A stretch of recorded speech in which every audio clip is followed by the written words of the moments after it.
أعوذ بالله من الشيطان الرجيم. بسم الله الرحمن الرحيم.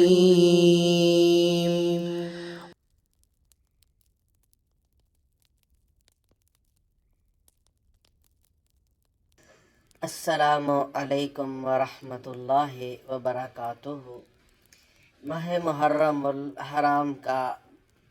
عظمتوں والا مہینہ عالم اسلام میں آ چکا ہے۔ اللہ کریم نبی محتشم صلی اللہ علیہ وسلم کا صدقہ ہمیں اس مہینے کی قدر و منزلت سمجھنے کی کرنے کی توفیق رفیق نصیب فرمائے۔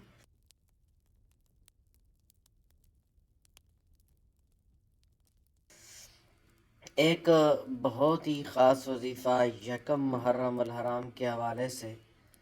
کہ بسم اللہ الرحمن الرحیم کا جو عمل ہے، لکھنے کا عمل ہے،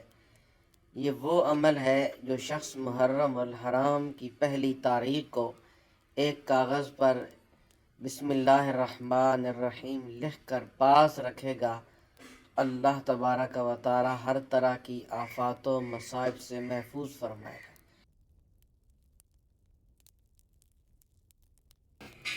اگر آپ اسے کریں گے تو انشاءاللہ بہت ہی مؤثر اور فائدہ مند رہے گا۔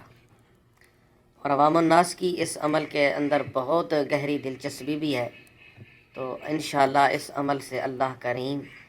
آپ کے رزق میں، مال جان میں خیر و برکت کا نزول عطا فرمائیں گے، اور پورا سال اللہ کریم جو ہے رحمتوں کی برسات فرمائیں گے۔ اس سے بڑھ کر کاروبار میں ترقی کا آسان اور طاقتور وظیفہ میرے سامنے کوئی بھی نہیں ہے۔ تو یکم محرم الحرام کو آپ نے سب سے پہلے 2 رکعت نماز نفل ادا کرنے ہیں۔ 2 رکعت نماز نفل حاجت پڑھ لیں، اور دونوں رکعتوں میں سورہ فاتحہ شریف کے بعد کوئی سورت، کوئی قرآن کی آیات ملا لیں جو آپ کو آسانی سے یاد ہو۔ جب آپ سلام پھیرنے کے بعد وہیں پہ بیٹھ جائیں اور آپ کے پاس کوئی سفید کاغذ ہو، ساتھ میں کوئی قلم ہو یا پین ہو، ایسی چیز ہو،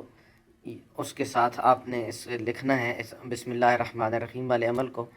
تو اول آخر پھر آپ نے درود شریف پڑھنا ہے 11 مرتبہ، اور اس کاغذ کے اوپر بالکل باریک باریک بسم اللہ الرحمن الرحیم، بسم اللہ الرحمن الرحیم، بسم اللہ الرحمن الرحیم 140 مرتبہ، 140 مرتبہ آپ نے اس کے اوپر بسم اللہ الرحمن الرحیم اس انداز سے لکھنا ہے کہ بالکل چھوٹا چھوٹا ہو، مختصر مختصر ہو، تاکہ اس کے اوپر آپ کا مکمل طور پر بسم اللہ الرحمن الرحیم لکھنا آ جائے۔ ٹھیک ہے، پھر میں توجہ سے آپ کی توجہ چاہوں گا، پھر آپ نے توجہ کے ساتھ بات کو سننا ہے کہ آپ نے کیا کرنا ہے کہ 2 رکعت نماز نفل حاجت پڑھنے ہیں یکم محرم الحرام کو، ٹھیک ہے، اور 2 رکعت کے بعد بسم اللہ الرحمن الرحیم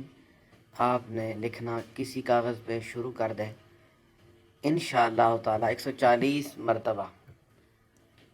یکم محرم الحرام کو بسم اللہ الرحمن الرحیم 140 بار لکھ کر یا لکھوا کر، جو کوئی اپنے پاس رکھے یا پلاسٹک کوٹنگ کروا کر کپڑے میں، ریگزین یا چمڑے میں سلوا کر پہلے یا اسے گھر میں رکھ دے، تو انشاءاللہ عز و جل عمر بھر اس کو یا اس کے گھر میں کسی کو کوئی برائی نہ پہنچے۔ لیکن یاد رکھیں کہ بسم اللہ الرحمن الرحیم میں جو میم اور ہا کا منہ کھلا ہونا چاہیے، ٹھیک ہے،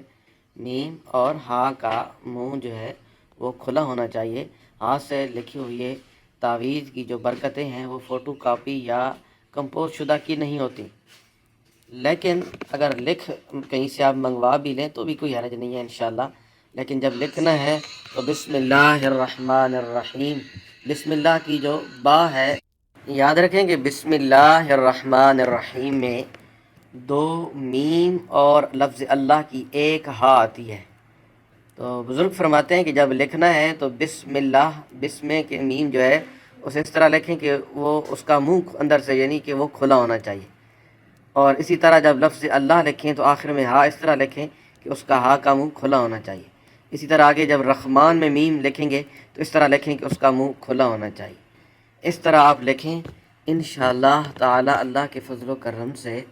مالک کریم آپ کو دین دنیا کی عزتوں اور عظمتوں سے مالا مال فرمائیں گے.